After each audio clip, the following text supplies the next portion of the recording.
حضرت عمر فاروق رضی اللہ تعالیٰ عنہ کا تاجروں کے لیے، بزنس مین لوگوں کے لیے، بیپاری جو لوگ ہوتے ہیں ان کے لیے ایک زبردست ارشاد ہے۔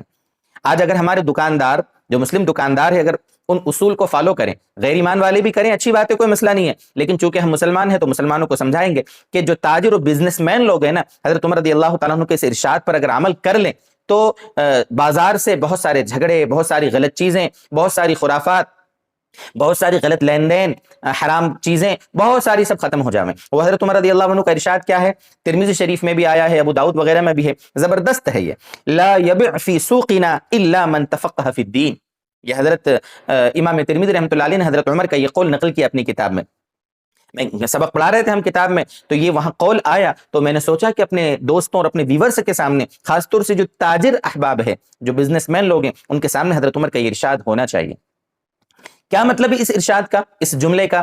لا یبع فی سوقنا، ہمارے بازار میں خرید و فروخت وہی شخص کرے، دکان وہی شخص لگائے جو دکان کے مسائل، دکان کے سلسلے میں، تجارت کے سلسلے میں شریعت کے جو احکام ہیں، جب تک وہ سیکھ نہ لے تو وہ ایسا آدمی دکان نہ لگائے۔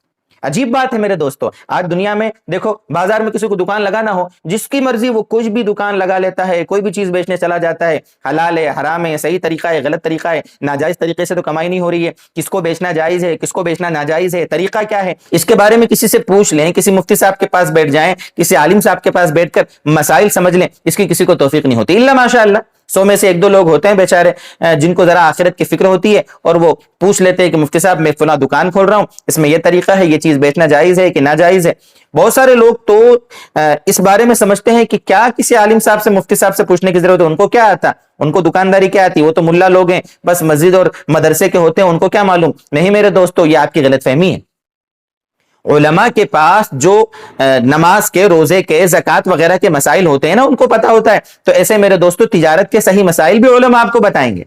اگر آپ کے دل میں آخرت کی فکر ہے، آپ کے دل میں آخرت میں اللہ کے پاس جواب دینے کا احساس ہے کہ حلال حرام کے بارے میں اللہ کے سامنے مجھے جواب دینا پڑے گا، تو میرے دوستو آپ کی ذمہ داری ہے کہ آپ دکان کھولنے سے پہلے کسی مفتی صاحب سے ملیں، یہ فلاں دکان میں کھول رہا ہوں، اس میں یہ چیزیں بیچوں گا، بیچنے کا طریقہ یہ ہوگا، تو آپ علماء سے پوچھیں گے۔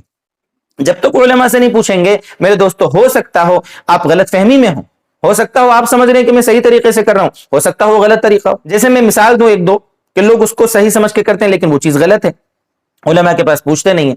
جیسے ایک آدمی ہے، اس کے پاس پیسے ہیں، اس کو بزنس کرنا ہے، اور اس کو بزنس آتا نہیں ہے یا اس کے پاس ٹائم نہیں ہے، 10 لاکھ 20 لاکھ 50 لاکھ اس کے پاس پڑے ہوئے ہیں۔ اب کوئی اس کے پاس آیا اور کہا کہ بھائی پیسے مجھے دے تو میں دھندا کرتا ہوں، آپ کو میں مہینے کے مہینے 20,000 25,000 50,000 دے دیا کروں گا نفع، 5,000 2,000 جو بھی ہو، جتنے پیسے اس کے حساب سے، اور یہ کہہ رہا ہے ٹھیک ہے۔ اب وہ پیسے لے کر گیا اور اس کو فکس پروفٹ دے رہا ہے، تو آپ علماء کے پاس بیٹھ کے پوچھے بھی تو جائز ہے کہ نہیں ہے؟ یہ لوگ کر رہے ہیں لیکن دھڑلے سے کر رہے ہیں، لوگ گروی رکھ رہے ہیں، مکان گروی رکھ لیتے ہیں اور کرایہ طے نہیں کرتے ہیں، 100-200 کرایہ سمجھانے کے لیے طے کر لیتے ہیں۔ آپ علماء کے پاس بیٹھو تو صحیح، کیا یہ جائز ہے؟ کیا کاروبار کے طریقے بہت سارے ناجائز آ گئے ہیں دنیا میں۔ تو کہنے کا مطلب میرا یہ ہے کہ حضرت عمر کا یہ ارشاد قیامت تک کے لیے ہے۔ کاروبار کے طریقے بدلتے رہتے ہیں، کاروبار کے حلال حرام کے بہت سارے طریقے ہوتے ہیں، تو آپ علماء کے پاس بیٹھیں۔ آپ دنیا کے اعتبار سے اگرچہ ہوشیار ہوں گے، آپ ایک دکان کے 4 دکان کرنے والے ہوں گے، آپ نے دکان کی بنیاد پر اپنا بنگلہ بنا لیا ہوگا، بہت اللہ آپ کو دے رہا ہے، لیکن پہلے آپ علماء سے پوچھ بھی تو لیں کہ یہ طریقہ میرا صحیح ہے کہ نہیں ہے۔ ہمیں سوچنا چاہیے، اللہ کے یہاں جواب دینے کا احساس ہمارے اندر ہونا چاہیے۔ جہاں سے مال کمایا کہاں خرچ کیا، کہاں سے کمایا کہاں خرچ کیا، آخرت میں اس کا سوال ہوگا۔ اللہ کے سامنے سے بندے کے قدم ٹل نہیں سکتے، ہٹ نہیں سکتے، جب تک 4-5 سوالوں کا جواب نہ دے دیا جاوے۔ اس میں سے یہ بھی ہے کہ من این اکتسبہ وفیما انفقہ، مال کہاں سے کمایا کہاں خرچ کیا۔ تو مال کمانے کے طریقوں میں بھی اور مال خرچ کرنے کے طریقوں میں بھی ہم شریعت کے محتاج ہیں، اللہ کے حکم کے محتاج ہیں۔ اس لیے میرے دوستو، حضرت عمر کا یہ ارشاد ہمارا جو تاجر طبقہ ہے ہمیشہ پیش نظر رکھے کہ صحیح کیا ہے، غلط کیا ہے، حلال کیا ہے، حرام کیا ہے۔ علماء سے پوچھیں، جس عالم کے بارے میں، جس مفتی صاحب کے بارے میں آپ کو اعتماد ہو، ان کو شریعت کے صحیح مسائل معلوم ہے، آپ کو لگتا ہے کہ آپ کے وہ قابل اعتماد ہیں، آپ ان کے پاس بیٹھیں اور صحیح مسائل سمجھیں، صحیح مسائل سمجھیں گے, زندگی میں برکت آئے گی. آپ کی بیوی بچے حلال مال سے پلیں گے میرے دوستو, آپ کے پیٹ میں حلال لقمہ جائے گا, اس کی برکتیں پوری زندگی آپ محسوس کرو گے. اس لیے بڑی اہم چیز تھی, سوچا آج میں آپ کے سامنے اس پر کچھ دو باتیں کروں.